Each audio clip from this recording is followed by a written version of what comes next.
What is up, family? We have another Patreon request. We have... C'est quoi ça?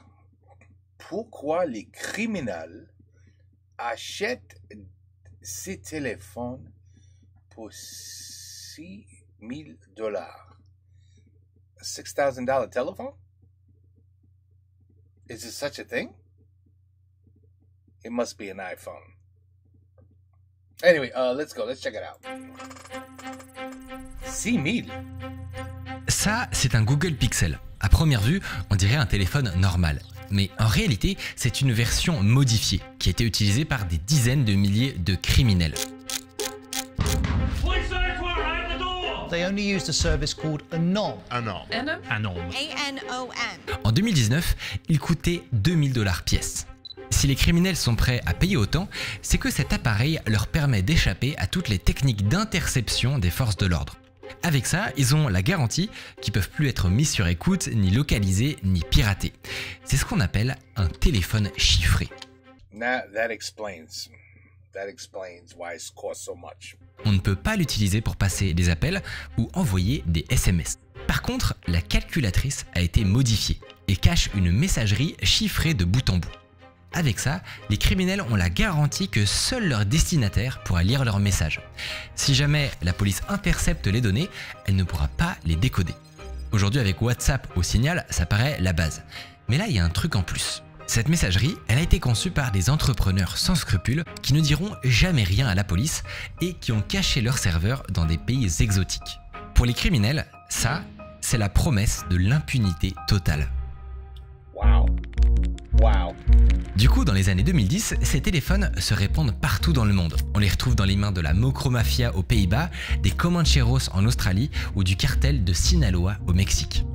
Un à un, les gangs basculent leur flotte d'appareils, mettant la police dans l'obscurité. Mais dans une petite ville de Californie, dans ce qu'on pourrait considérer comme l'épicentre du trafic de drogue aux États-Unis, il y a une équipe locale du FBI qui va avoir une idée un peu folle. Ils se demandent s'il n'y aurait pas moyen de retourner l'arme des criminels contre eux. S'ils parviennent à localiser les serveurs des messageries chiffrées et à créer une porte dérobée, ils pourraient d'un seul coup accéder aux conversations du crime organisé mondial.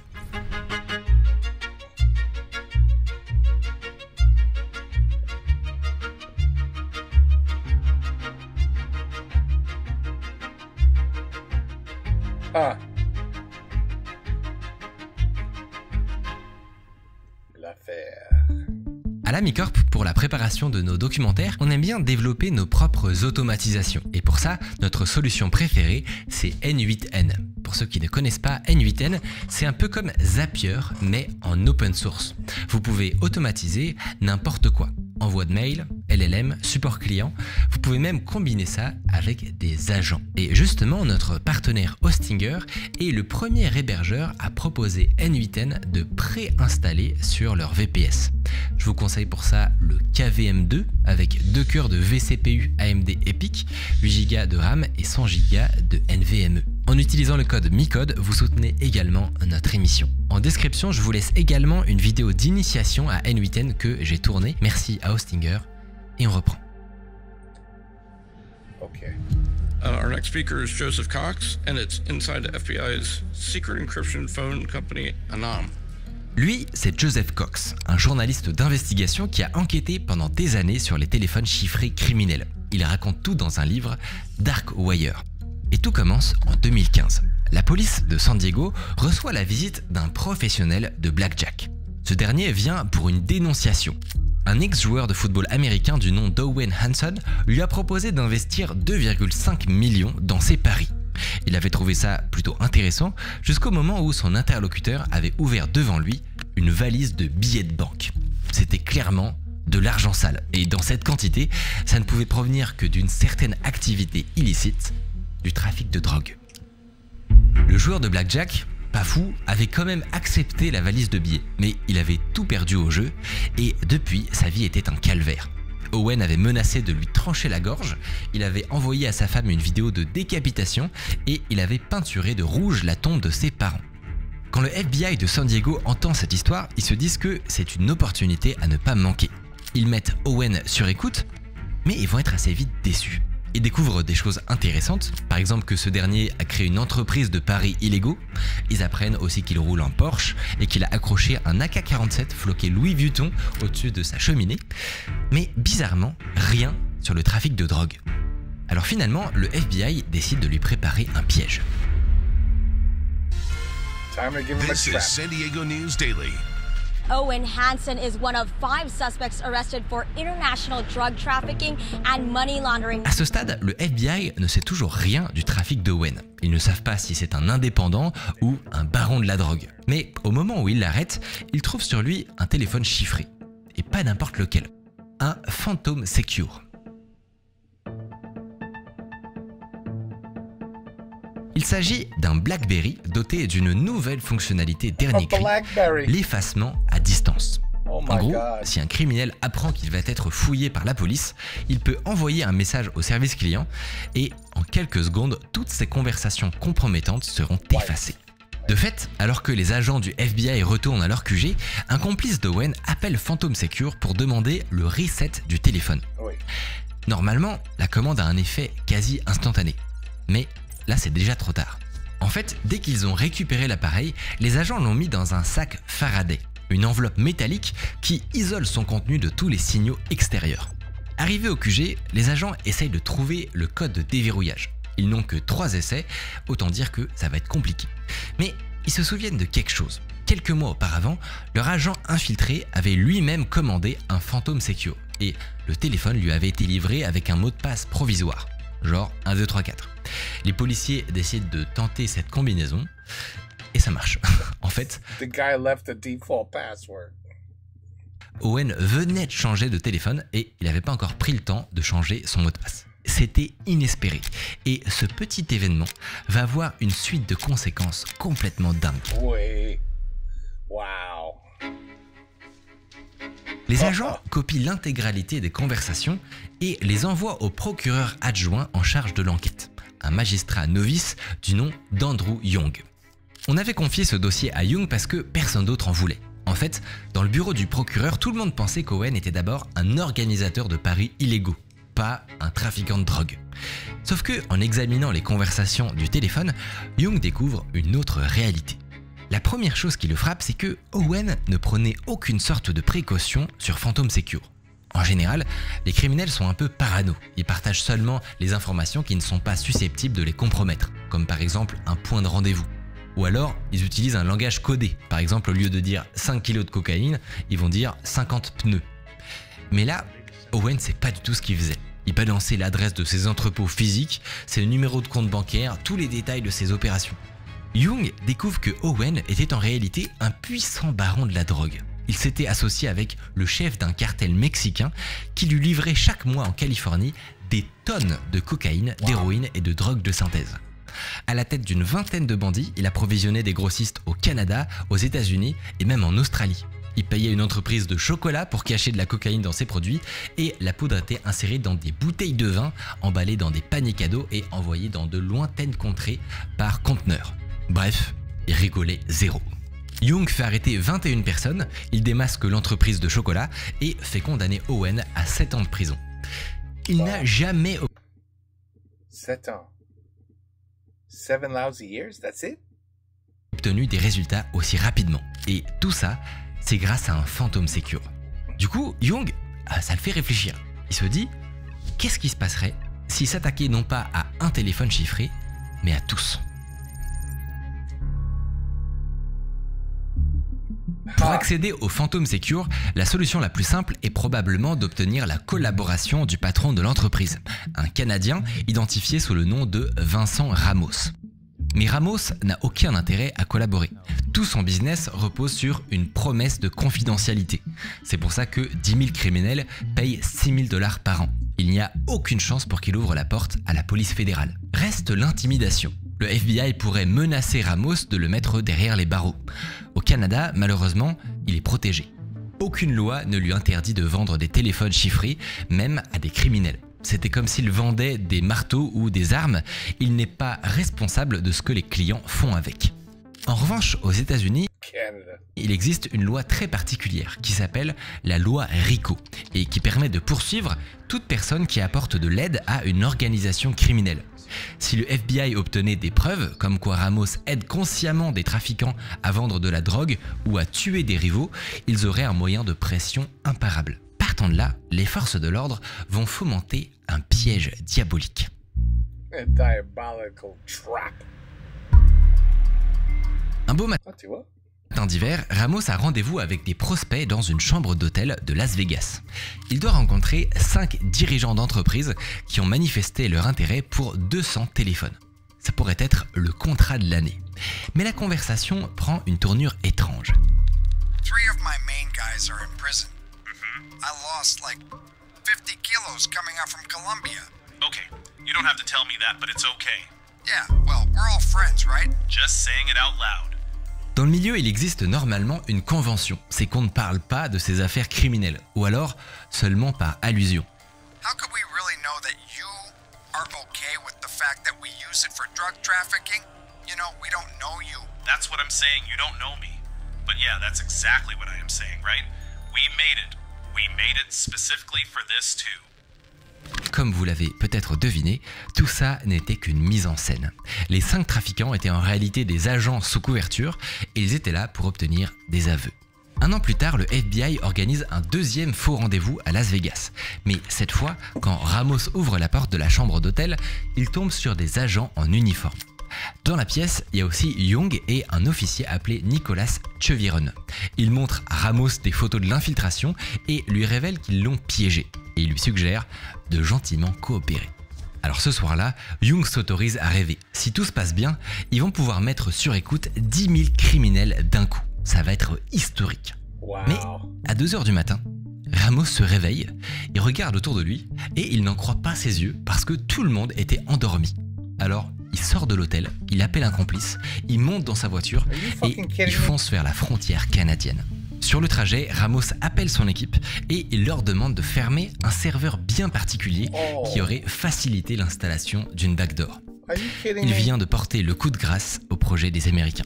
Le lendemain matin, Young et Cheviron comprennent que leur cible a pris la fuite et qu'ils viennent de perdre une bataille.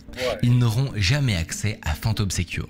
Donc, plan B, ils vont démanteler l'entreprise. Ramos est rattrapé in extremis avant qu'il ne franchisse la frontière et il prendra 9 ans de prison. Ah, En d'accord. parallèle, le FBI obtient du Panama et de Hong Kong la fermeture de plusieurs serveurs. Ils prennent le contrôle de 150 noms de domaine et font flotter l'emblème de l'agence sur la page web officielle. Phantom Secure est mort et 10 000 criminels viennent de perdre leurs moyens de communication. Ah. Mais... Pour autant, à San Diego, personne ne vit ça comme une victoire. D'ici quelques semaines, les criminels vont se reporter sur une autre marque de téléphone chiffré et le FBI aura fait tout ça pour rien. Mais quelques jours plus tard, Young reçoit l'appel d'un avocat. Ce dernier veut lui transmettre un message très intéressant de la part d'un ex-employé de Phantom Secure.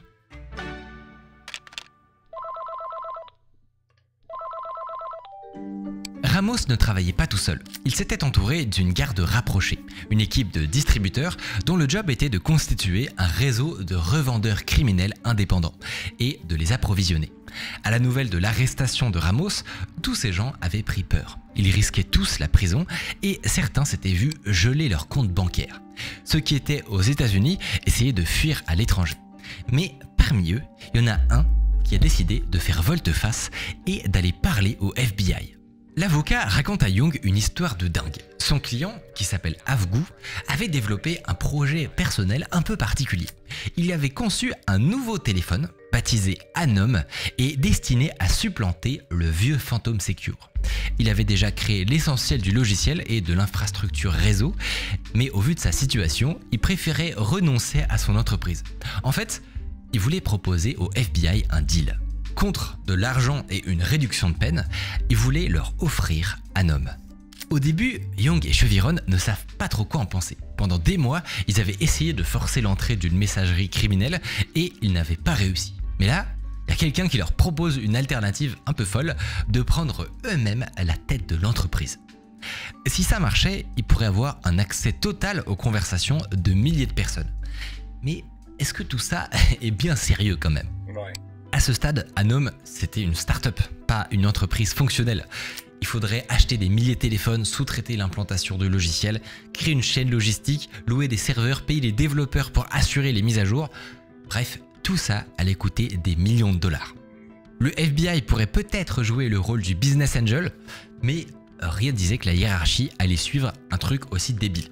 Il y avait aussi un obstacle légal. Quand un policier veut mettre quelqu'un sur écoute, la première chose qu'il doit faire, c'est demander une autorisation au ministère de la Justice. Mais là, Young et Cheviron, ils voulaient pas seulement mettre sur écoute un criminel, ils voulaient espionner des milliers de personnes en même temps. Pas sûr que les fonctionnaires de Washington apprécient la démarche. Et finalement, même s'ils validaient toutes ces étapes, ils devraient encore affronter un risque majeur, celui de l'échec commercial. Dans un marché déjà saturé, rien ne présage que les criminels allaient choisir Anom. Young et Cheviron allaient jouer leur temps, leur argent et peut-être même leur job. Mais ils repensent à Owen Hanson et tous les secrets qu'il partageait comme ça sur son téléphone. Ils se disent que c'est la chance de leur vie. Alors, ils proposent à Avgu un salaire de 120 000 $ plus 60 000 $ de notes de frais. Et en échange, il doit obtenir un premier résultat concret. Un téléphone et une backdoor made by FBI qui marche. Wow. Pour créer la backdoor, It pays to be smart. Avgu décide de faire appel à des développeurs freelance à l'étranger, mais il ne veut pas leur dire la vérité. Il ne faut en aucun cas que tous ces gens découvrent qu'ils bossent pour une entreprise criminelle, ou encore pire, pour le FBI. Pour l'éviter, il met en place un montage sophistiqué. Il commence par créer une société écran à Dubaï. Officiellement, il s'agit d'une start-up qui viserait à créer une nouvelle messagerie d'entreprise. Ensuite, il recrute des développeurs et des chefs de projet à distance au Bangladesh et en Inde. Il fait en sorte que toutes les communications passent par lui. Comme ça, personne ne peut avoir la big picture. Et finalement, il leur explique qu'ils vont développer une messagerie chiffrée un peu particulière. Une messagerie qui serait dotée d'une fonction d'archivage. Ce genre de messagerie existait déjà. Elles étaient développées par des entreprises comme Google ou Wicker pour répondre à un besoin spécifique. Les banques, par exemple, avaient besoin de garder une trace de toutes les conversations de la boîte. En cas d'enquête pour délit d'initié, elles devaient pouvoir ressortir des conversations de salariés concernés. Du coup, la solution, c'était que les messages étaient toujours chiffrés de bout en bout, mais qu'à chaque envoi, ils étaient aussi copiés et transmis à un troisième destinataire, un serveur d'archives. C'est littéralement une backdoor, et Avgu dit à ses troupes que c'est ça qu'ils vont faire. Mais la vraie préoccupation du FBI, c'était d'obtenir un produit suffisamment bon pour trouver un public. Et de fait, il faut réussir à créer le meilleur téléphone du marché.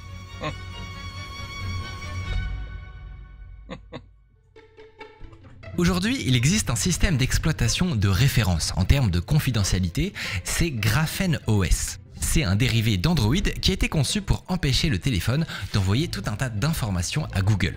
Même Snowden le recommande. Mais le FBI a décidé d'aller encore plus loin en créant leur propre système, Arkane OS. Ils ont pris Graphene OS et ils ont encore enlevé un maximum de bouts de code de Google. Ils ont supprimé tout ce qui concernait le GPS pour rendre toute localisation impossible et à l'inverse, ils ont ajouté des nouvelles fonctionnalités. D'abord, ils ont créé un écran d'accueil factice pour tromper la vigilance des policiers. Quand on déverrouille le téléphone, on arrive sur un écran des plus classiques, avec des applis comme Candy Crush ou Tinder. En réalité, aucune de ces applications ne fonctionne, sauf une, la calculatrice. En apparence, cette calculatrice n'a rien de particulier. On peut d'ailleurs l'utiliser pour faire des calculs, mais si vous saisissez la bonne combinaison de chiffres et que vous appuyez longtemps sur la touche égale, la messagerie apparaît. Wow. Good luck trying to figure that out on your own without knowing the information. It's brilliant. Brilliant. La calculette est en fait une interface de saisie de mots de passe pour Anom. C'est assez dément. Et si jamais quelqu'un teste une autre combinaison en appuyant toujours longtemps sur la touche égale, cette fois, le téléphone s'efface complètement. Wow. Holy shit. Si on reste sur la messagerie, c'est en elle-même un petit bijou de technologie. Elle est équipée d'une fonction d'effacement de la mémoire, mais aussi d'une option de disparition automatique des messages, et d'un coffre-fort pour stocker ses fichiers les plus sensibles. Plus tard, on pourra aussi y retrouver un brouilleur de voix pour les messages vocaux et un pixeliseur pour masquer des visages. C'était vraiment le WhatsApp du crime. Oui. Oui. Le téléphone est maintenant prêt à être produit en série. À Hong Kong, un sous-traitant se prépare à acheter des milliers de Google Pixel pour implanter le logiciel en masse. Mais il ne le fait pas encore parce qu'il reste une dernière étape à valider. Il faut un tampon du FBI et du ministère de la Justice. Young et Cheviron réfléchissent et ils se disent que pour convaincre leurs supérieurs, ils vont avoir besoin de plus qu'un exposé abstrait. Ce qu'il leur faudrait idéalement, c'est des preuves que ça marche. Or, il se trouve que depuis le début de l'opération Anom, il y a un pays allié qui travaille avec eux et qui n'a pas les mêmes contraintes. C'est l'Australie. L'Australie, ce serait le territoire parfait pour un test grandeur nature. Là-bas, le crime organisé avait massivement adopté les téléphones chiffrés. Mieux, des milliers de personnes avaient été laissées orphelins par la chute de Phantom Secure. Il y avait donc une place à prendre. Who knew? Kangaroo Land.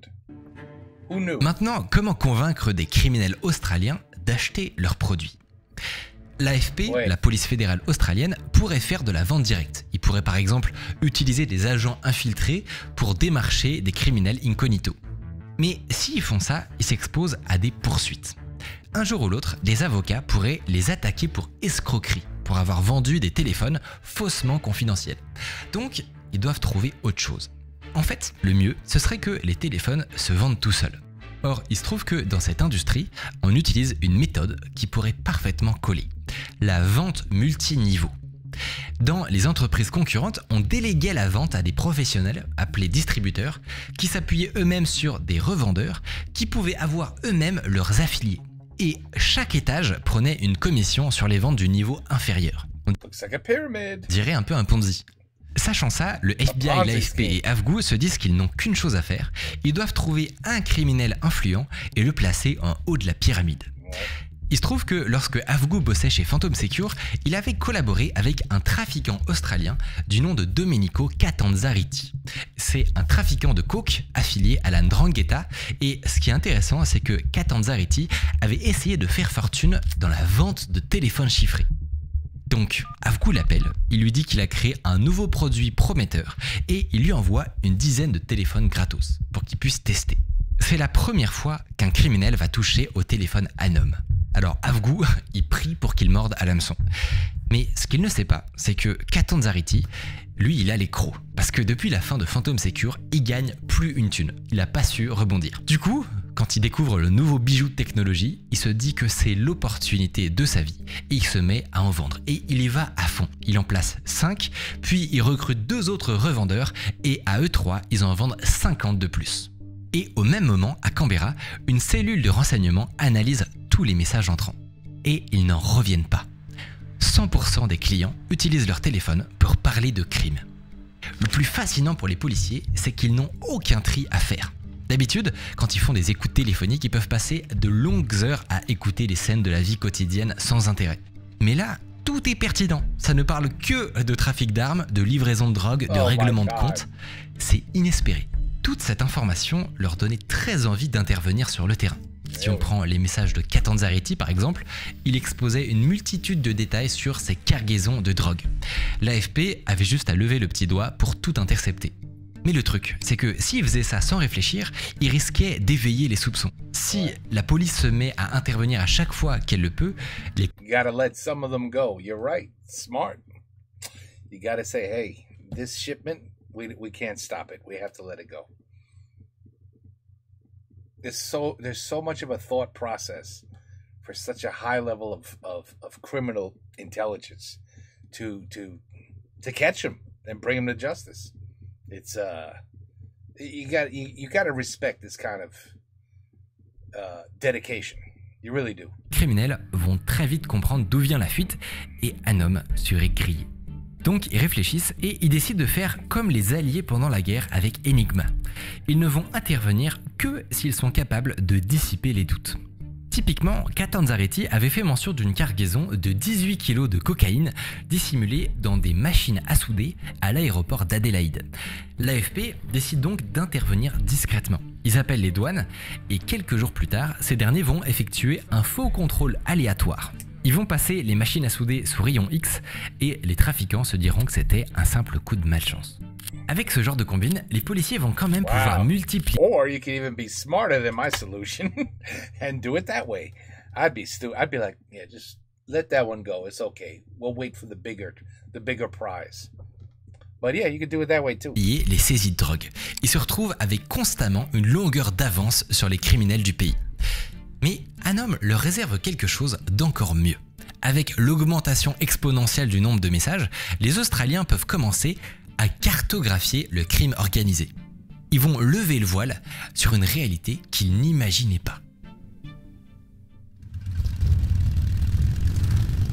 En Australie, tout le monde s'accordait à dire que la menace numéro 1, c'était les gangs de motards hors la loi. Mais sur Anom, la police australienne met à jour la présence d'un réseau criminel autrement puissant, celui de la Ndrangheta.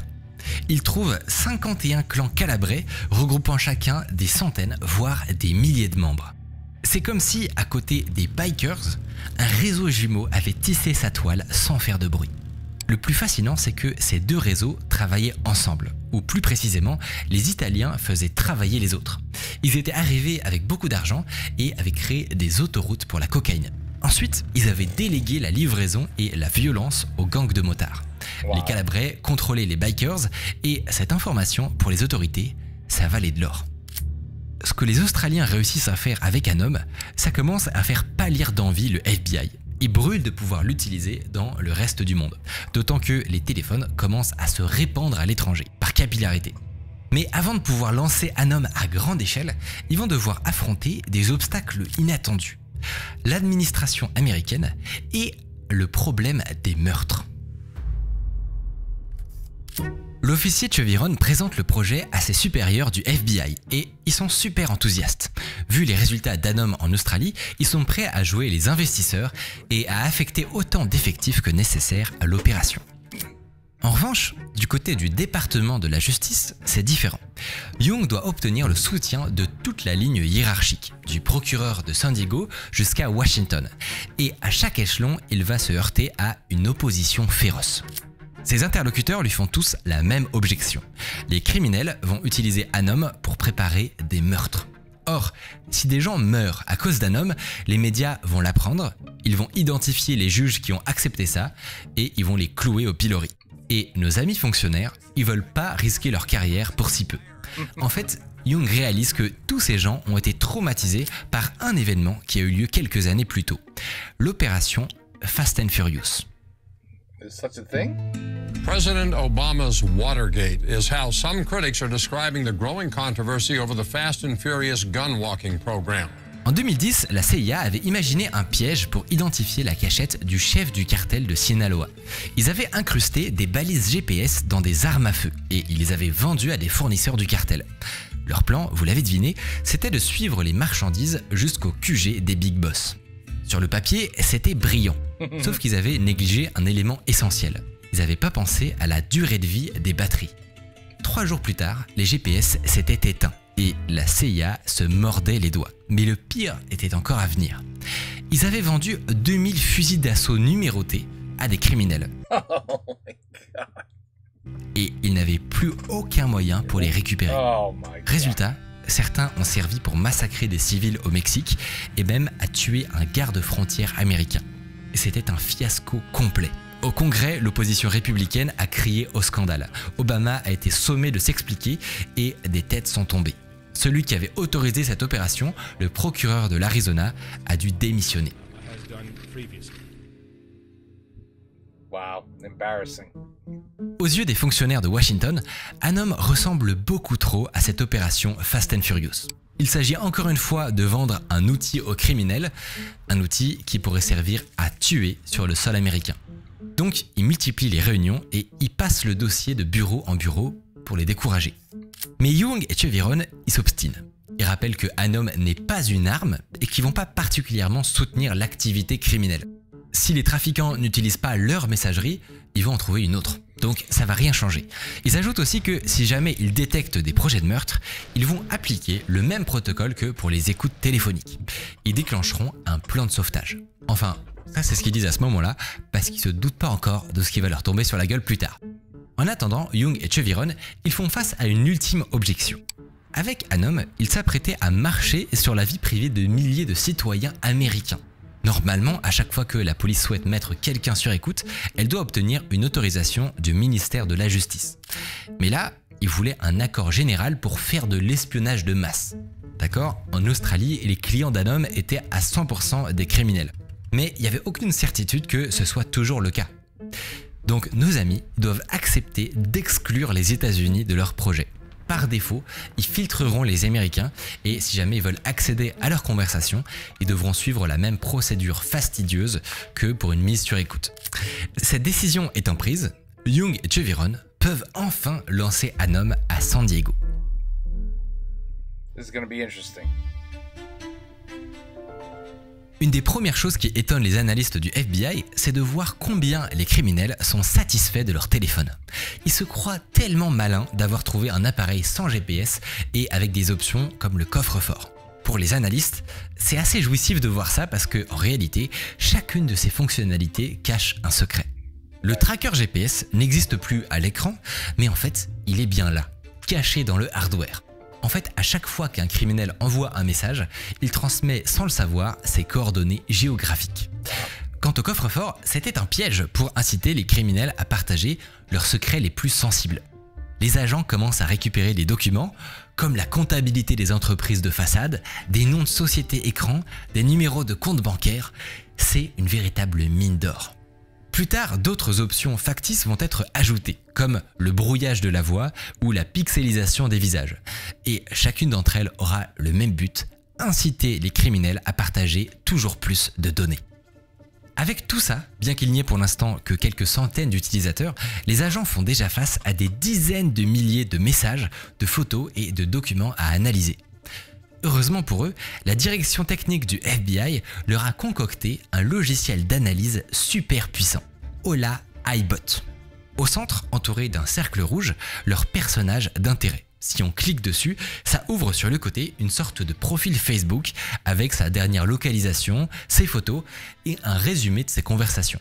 Ensuite, si vous voulez en savoir plus sur son réseau, vous avez accès à sa toile de contact et vous pouvez cliquer sur n'importe lequel d'entre eux. Grâce à ça, les agents sont capables de mapper hyper rapidement des syndicats du crime. Ils affichent sur leur mur des organigrammes, 2, puis 6, puis 25, mais assez vite, ils se rendent compte qu'il y a une région qui reste désespérément dans l'ombre. Il y a pour l'instant très peu de clients européens. En fait, ils auraient besoin de faire comme en Australie.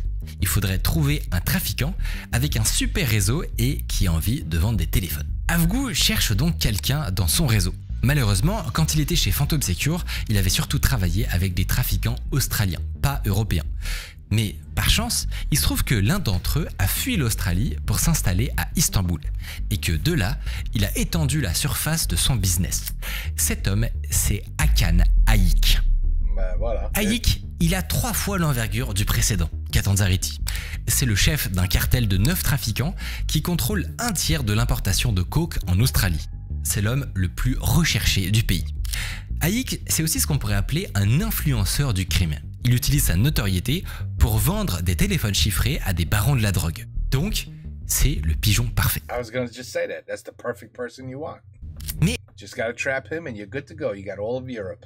la partie va pas être si simple pour lui, parce que contrairement à l'Australie, le marché européen est saturé. Grosso modo, il y a 2 géants qui se partagent le gâteau, c'est Sky et EncroChat. Ils ont chacun plus de 60 000 utilisateurs, ils occupent tout l'espace et donc pour l'instant, la situation paraît bloquée. Sauf que la police européenne a préparé au FBI une petite surprise.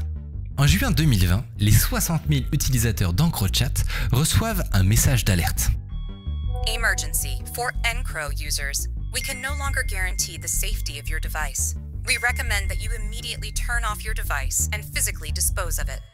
EncroChat venait d'être piraté par la gendarmerie française. Avec l'aide des Néerlandais et des Belges, les Français ont localisé un serveur d'EncroChat à Roubaix dans un data center d'OVH. Et ce serveur, c'était pas n'importe lequel. C'était celui responsable des mises à jour. Donc, ils ont pu détourner le processus d'update pour implanter un malware dans tous les téléphones. Wow. Grâce à ça, ils ont pu récupérer l'intégralité des conversations et créer une copie de tous les nouveaux messages. Pour le coup, EncroChat a essayé de répliquer, ils ont fait une mise à jour de sécurité, sauf que à peine le pansement installé, les forces de l'ordre renvoient un nouveau malware. Bref, l'entreprise était foutue et ils n'avaient plus le choix que de s'auto-détruire. Ouais, self-destruct. Perquisition en force, un vrai coup dur pour les trafiquants.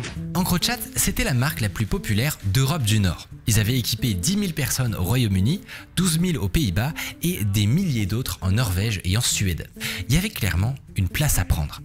Mais Hayik a un problème. Il manque de revendeurs pour pousser le produit. À cause de ça, un homme risque de laisser Sky prendre toute cette place. Sauf que, une semaine après la chute d'EncroChat, Hayik reçoit une visite inattendue. C'est un trafiquant serbe ultra violent qui a pris l'avion depuis Stockholm pour lui proposer un pacte. Cet homme, il va jouer un rôle décisif dans notre histoire. Et pour commencer, c'est lui qui va tout faire exploser. Il s'appelle Maximilian Rifkin, mais dans le game, tout le monde l'appelle Microsoft. En Suède, il multiplie les opérations pour importer de la drogue.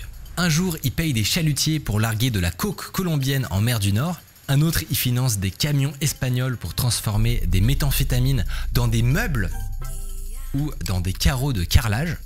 Il est assez puissant pour privatiser un aérodrome ou pour faire injecter des précurseurs chimiques dans des canettes de soda. Bref, c'est pas un rigolo. Et il vient offrir à Hayik tout son réseau. Microsoft revendait déjà des téléphones chiffrés. Mais quand EncroChat s'était effondré, il avait flairé un bon coup avec Anom. Leur téléphone pouvait faire un tabac et lui, il avait peut-être une chance de se placer tout en haut du système de vente multiniveau. Donc à Istanbul, il fait un deal avec Hayik. Il obtient la place de numéro 2 dans la pyramide et il repart avec des dollars dans les yeux. Il commence par s'attaquer à l'un des plus gros clusters du crime organisé en Europe, Stockholm. I didn't know that. Dans cette ville qui est la deuxième la plus meurtrière du continent, il y a des milliers de clients potentiels. Et pour se tailler une place contre Sky, il va adopter une méthode plutôt agressive. D'abord, il recrute une dizaine d'agents et il leur dit « on va casser les prix ». Un abonnement à Phantom Secure, ça coûtait dans les 7 000 $ par an. Sky, c'est plutôt 1 000, 2 000 $. Et ben nous, on va vendre nos téléphones 600 $, avec 6 mois de souscription gratuit. Et s'il faut distribuer des téléphones gratuitement, on le fait. Tout ce qui compte pour l'instant, c'est de se faire connaître. Mais ça va pas marcher si bien. En fait, pas mal de criminels sont traumatisés par ce qui s'est passé avec EncroChat. Et ils cherchent une valeur sûre. Ils veulent un téléphone dont les serveurs sont pas en Europe. Et avec Anom, ils n'ont pas cette garantie. Donc, Microsoft monte la pression. Il organise des campagnes de dénigrement contre Sky. Et il diffuse des rumeurs comme quoi leur serveur serait au Canada, pays des Five Eyes, et que leur téléphone serait peut-être déjà piraté. Comble de l'ironie. Et finalement, il rentre dans une logique des territoires. Si quelqu'un a le malheur de vendre des téléphones sur son terrain, il suggère de l'éliminer, tout simplement. Et visiblement, ça paye. Anom grandit en Suède, aux Pays-Bas et en Allemagne. Et en quelques mois, le nombre d'utilisateurs passe de 1500 à 3000. À San Diego, les agents du FBI n'en reviennent pas. Ils avaient confié la vente à 2 bandits et grâce à ça, la petite start-up était en train de devenir un empire. En plus, c'est eux qui faisaient tout le boulot de vente. Hayik et Microsoft recrutaient d'autres trafiquants qui eux-mêmes vendaient les téléphones à leurs équipes et leurs sous-traitants et le système s'auto-alimentait. En revanche, côté analyse, les Américains vont devoir monter en charge. Ils embauchent une centaine d'analystes et de traducteurs, ils déménagent dans des locaux plus grands et vont diviser l'espace par spécialisation géographique. Désormais, chaque nouvelle recrue est briefée sur une région précise, ses syndicats du crime, ses jargons et les schémas de comportement déjà repérés. Pour autant, cette augmentation des volumes, c'est aussi une source de stress. Je ne sais pas si vous vous souvenez, mais le FBI s'était engagé à détecter tous les projets de meurtre. Sauf que plus il y avait d'utilisateurs, plus il y avait d'assassinats à déjouer. Au point où à un moment, ça va devenir hors de contrôle. There's a Il y a lot of une work équipe to qui do. consacre ses journées à détecter ce qu'ils avaient baptisé les projets d'atteinte à la vie. C'est pas seulement les projets d'assassinat, il y a aussi les kidnappings, les bombes et les passages à tabac. Et leur difficulté, c'est qu'ils doivent parfois réagir très vite. Ils reçoivent 3 batchs de données par semaine et dans chacun d'entre eux, il peut y avoir des meurtres prévus pour le surlendemain, voire le lendemain. Wow. Pour tenir le rythme, ils s'appuient en particulier sur les flux d'images. En fait, il y a beaucoup de criminels qui ont la fâcheuse habitude de partager des photos pour préparer leur coup. Ça peut être un cercle rouge autour d'une cible à abattre, ou la photo de l'arme du crime, ou même une liste de cuisine pour créer un explosif. Bref, parfois, les policiers tombent même sur des photos de visages tuméfiés ou des corps ligotés dans des caves. Et donc là, ça veut dire qu'il faut pas traîner. Vous vous en doutez, le FBI, il n'intervient pas directement sur le terrain. Il transmet les infos aux pays concernés en passant par l'attaché d'ambassade et ensuite, normalement, c'est la police locale qui décide ce qu'il faut faire. Soit appeler la victime pour la prévenir ou alors essayer d'arrêter le tueur à gages. Sauf que parfois, les délais ils sont tellement courts qu'ils n'ont même pas le temps de faire ça et ils peuvent juste envoyer une voiture de police sur le lieu prévu pour le crime avec le gyrophare pour essayer d'effrayer les comploteurs. Le truc, c'est que ce flux d'informations, il ne s'arrête pas d'augmenter. Dans les équipes, on commence vraiment à craindre le pire, qu'il y ait un de ces projets de meurtre qui finisse par leur échapper. So many people out there, just so many people out there doing illegal things. It's unbelievable. This is just the tip of the iceberg, too. So many more. Just everybody. We talk, because people are just like, you know what? I'm not going to work at McDonald's. Are you out of your mind? I want real money. I don't want to work in a company for 30 years and then I have maybe enough money to retire. No. People want fast money. Fast money. So, unfortunately, illegally is usually the fastest way to make a lot of money. And it's just crazy. People are just willing to, to give everything up to have that piece of that pie. And the FBI is always going to be there to say, you can't do that. This is very, very intricate. This plan is amazing. En août 2020, dans une conversation à Nome, quelqu'un partage la photo d'une personne vue de dos entourée d'un cercle rouge. Il s'appelle Sacha et on veut l'assassiner. Sacha, c'est un jeune de 20 ans connu de la police suédoise. 6 mois plus tôt, en février 2020, il a pris une balle qui l'a mis dans le coma. En mai, la police l'avait appelé pour le prévenir qu'il était à nouveau en danger. Mais il avait refusé toute aide. Cette fois, ses ennemis ne veulent pas le rater. Sur un homme, ils trouvent un tueur, ils choisissent l'arme, un pistolet calibre 7,65 mm, et ils fomentent un piège. Ils savent que Sacha fait confiance à sa famille et ses amis, et ils vont retourner ça contre lui.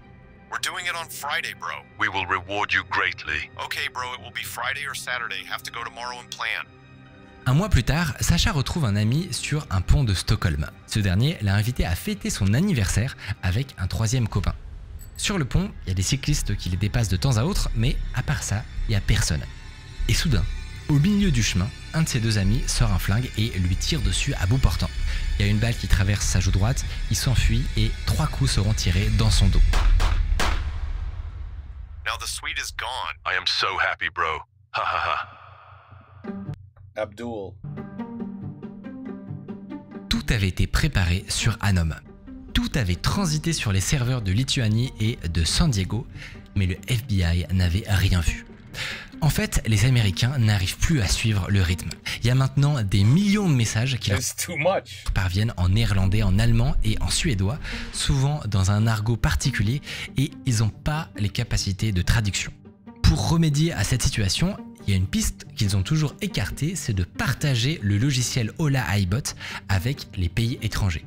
Jusque-là, ils ne voulaient pas en entendre parler parce qu'ils avaient peur des fuites. Il aurait suffi qu'un seul policier trahisse le secret d'Anom ou qu'un pays intervienne trop lourdement sur le terrain et toute l'opération était terminée. Le truc, c'est qu'à ce stade, ils n'ont absolument plus le choix. Donc, ils vont partager la boule de cristal avec les 3 pays, mais à 2 conditions assez intéressantes. D'abord, ils auront interdiction d'utiliser les infos comme preuve dans des enquêtes. Pourquoi ? Parce que s'ils font ça, ils devront dire la vérité sur Anom. Ensuite, ils doivent prendre le relais du FBI sur les meurtres. et les sortir de cette situation. En Suède, quand la police découvre Ola Aibot, ils sont mais comme des fous. C'est l'arme la plus puissante qu'on leur a jamais donnée contre le crime. Sauf que quand ils parcourent pour la première fois les conversations, ils découvrent justement que quelques semaines plus tôt, il y a eu ce drame, l'assassinat de Sacha. Sa mort aurait pu être évitée, mais personne n'a rien vu. Ce qui fait désormais peser une immense responsabilité sur leurs épaules. Le truc, c'est que en surveillant les messages, ils vont justement faire une découverte terrifiante. Il y a un baron de la drogue appelé Microsoft qui utilise un homme de manière compulsive et il semblerait qu'ils soient en train de planifier des meurtres dans toute l'Europe. Donc ils sont déjà dans la merde. Et c'est pas tout. Avec les autres polices d'Europe, ils vont découvrir une réalité glaçante. Le trafic de drogue en Europe a pris une ampleur qui dépasse tout ce qu'ils pouvaient imaginer. En gros, leurs connaissances sur le crime organisé sont complètement obsolètes. Les mafias et autres organisations criminelles ont muté pour devenir beaucoup plus résistantes et violentes que jamais. Toutes ces découvertes qu'on a pu faire sur le crime en France et en Europe grâce à ces messageries, on vous les raconte dans la suite de cette vidéo qui se trouvera juste ici.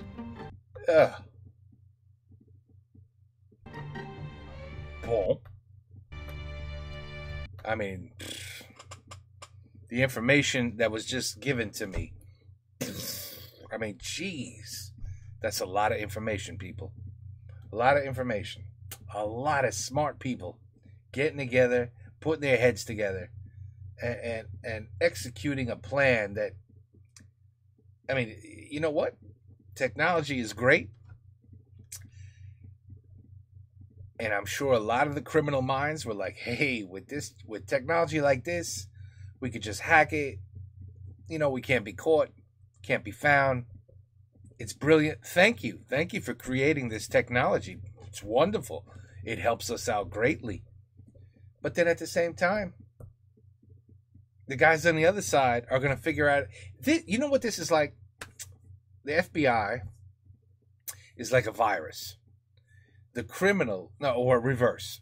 The criminals are like a virus. And no, actually I'm right. The FBI is the virus and the criminals are the antivirus. You know, Malwarebytes or Norton, Symantec, Viper, there's so many. So you have to constantly update your antivirus so you don't get hit by an actual virus. So every time the FBI is ready to finally, hey, we got you now. We got you now. Boom. Well, we just another definition has been created for the criminal, and to counter that virus called, thus antivirus is now up to date, and now the FBI is blocked. No, you can't touch us no more. So it's a constant battle.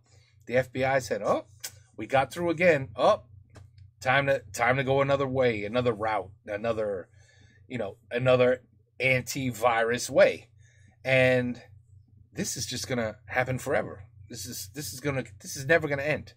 This is never gonna end because criminals, like I said, are never going to accept slow money. Slow money. You know, one of the richest guys, he's like 90-something years old, in the stock market. I can't believe it's just, why is his name not just popping up in my head? He's so well known. Berkshire. I think it's Berkshire. He's been trading stocks for decades. This guy's worth billions and billions and billions of dollars. And he's always right. I mean, of course, not always, but I mean, like 90% he's always right. And somebody once, they asked him, they said, listen, you have a proven, you're in other words, you're brilliant, you're worth billions, you have a proven way of making money. Why are all the other, traders, why are they not following you? Why don't they just copy what you do? You know what he said? Because they don't want slow money. They want fast money. They don't want to wait 12 months to make maybe $200,000. They don't want that. They want it tomorrow. They want a short squeeze. They want tomorrow. They want illegal information, and we could get to this stock is gonna go through the roof, or short this stock, short it. Did you hear? There's a war. It's about to happen. The oil's not gonna be. No one's going to care about oil no more. Short it. You like all this bullshit because people want things quick, and criminals are no different. Criminals, they don't want to wait. They don't want to wait. They want money right away. So this is never going to stop. You could try. You could stop. You could, Jesus, you have to literally, I don't even know what you got to do anymore. You got to check everything. You got to check tiles. You got to check glass. You got to check bottles. You got to check pillows. You got to check sheets. I think I heard once, material was made of drugs. It looked like a shirt, but all you had to do was melt the shirt, and it would just melt into drugs. They are so effing smart on how they move drugs around today. Like I said, it's just a constant battle. The virus, antivirus, virus, it's never going to stop. So this is all brilliant.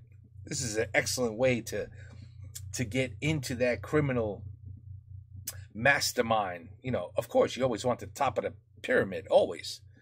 You just got to send Denzel Washington. That's all. If you send him, he'll catch him. God, that's all you guys got to do. Just hire Denzel Washington. He'll find him. He'll catch him. It'll be over. No problem. God, it's so stupid. Why bother with phones? Anyway, on a serious note, this is a really good video. This is really interesting. And I thought this was it, but apparently there's going to be a part 2 explaining the rest of this. So we'll see what happens. Okay? But for now, voila. $6,000 phone. Of course, a $6,000 phone is like $1 for a drug dealer. Big deal. That's nothing.